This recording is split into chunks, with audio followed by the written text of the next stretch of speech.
किसी ने कहा है, childrens are the hand by which we take hold of habits, और ये बहुत ही सच है। हाँ, आज बच्चे बहुत ही इम्पॉर्टेंट है, क्योंकि ये बच्चे ही आगे चलकर हमारे लिए फ्यूचर का आधार बनते हैं। ये सब आप सब जानते होंगे। हाँ, क्योंकि आज मैं बच्चों के मेंटल हेल्थ के बारे में बताने जा रही हूँ, क्योंकि उनका मेंटल हेल्थ, क्योंकि आज धीरे धीरे हमारे सोसाइटी में बच्चों को बहुत ही चैलेंजिंग सिचुएशन का सामना करना पड़ रहा है, जिससे इसका मेंटल हेल्थ बहुत ही बैडली इफेक्टेड हो रहा है। और इसके आधार पे अगर ये कहा जाए कि आने वाला इनका फ्यूचर और इनकी पर्सनालिटी, इनका मेंटल हेल्थ, ओवरऑल जो ग्रोथ होता है वो बहुत ही चैलेंजिंग होने वाला होता है। क्योंकि जिस तरह के आज बच्चे सर्कमस्टांसेस में रहते हैं, फैमिली, रिलेटिव्स, कल्चर्स में रहते हैं, उसका प्रभाव बच्चों पे डायरेक्ट इनडायरेक्ट वे में पड़ता है, और उसी से उनके थॉट, पर्सनालिटी, उनका social bonding, social interactions, relations के प्रति क्या मैच्योरिटी होनी चाहिए, क्या उनके थॉट होने चाहिए, अपने सिबलिंग्स, अपने भाई बहन के प्रति उनको कैसा, किस तरह से उनके साथ एडजस्ट करना चाहिए, ये सब चीज़ें धीरे धीरे मैच्योरिटी के साथ ग्रो करता है, और ये सब उसे प्रभावित भी करता है, और ये बचपन से ही स्टार्ट होता है। क्योंकि साइंस कहता है कि जितना एक बच्चे का विकास इस एज में उसका शारीरिक विकास होता है,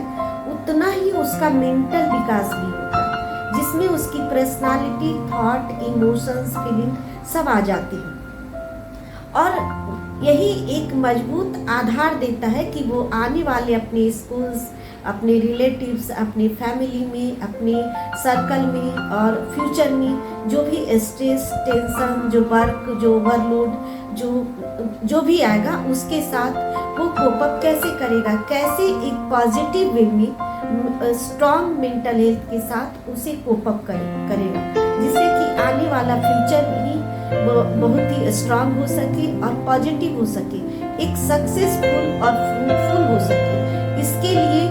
अभी से ही प्रयास करना जरूरी होता है। जैसे कुछ छोटी छोटी फीलिंग्स में या उनके बिहेवियर में आप आराम से ऑब्जर्व कर सकते हैं। जैसे कि बच्चे अचानक से डर जाते हैं, जैसे पेरेंट्स जहाँ कहीं अलग होते हैं तो रोने लगते हैं, या कहीं दूर जाते हैं तो रोने लगते हैं। कोई भी स्पेशल सिचुएशन या कॉमन थिंग से, जैसे किसी साउंड, डॉग, कैट या कोई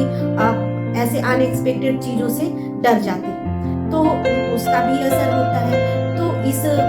एज में स्लीपिंग पैटर्न, उसका स्लीपिंग पैटर्न कैसा होता है,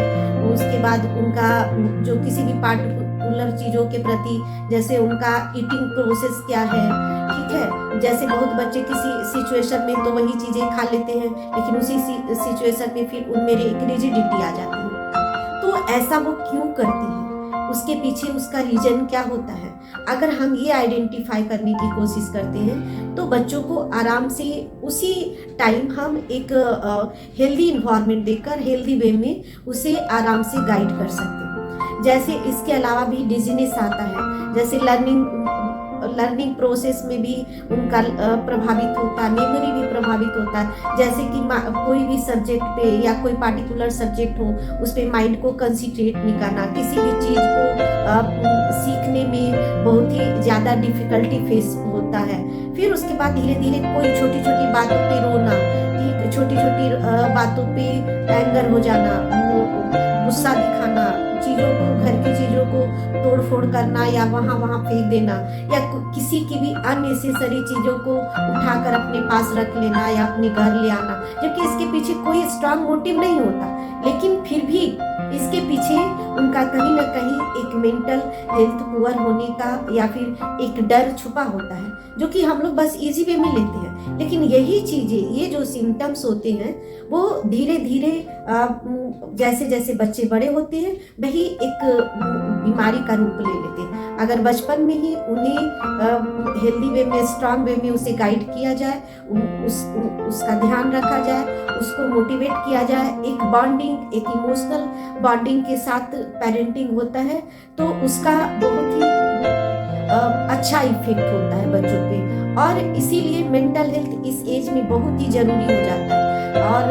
उसके साथ साथ मेंटल हेल्थ को स्ट्रॉन्ग करने के साथ साथ हम एक बच्चे के फ्यूचर को भी अच्छा बना सकते हैं और बच्चे के साथ साथ अपना भी बना सकते हैं। तो इसके लिए अभी से प्रयास करना है और इसके आगे आने वाले वीडियो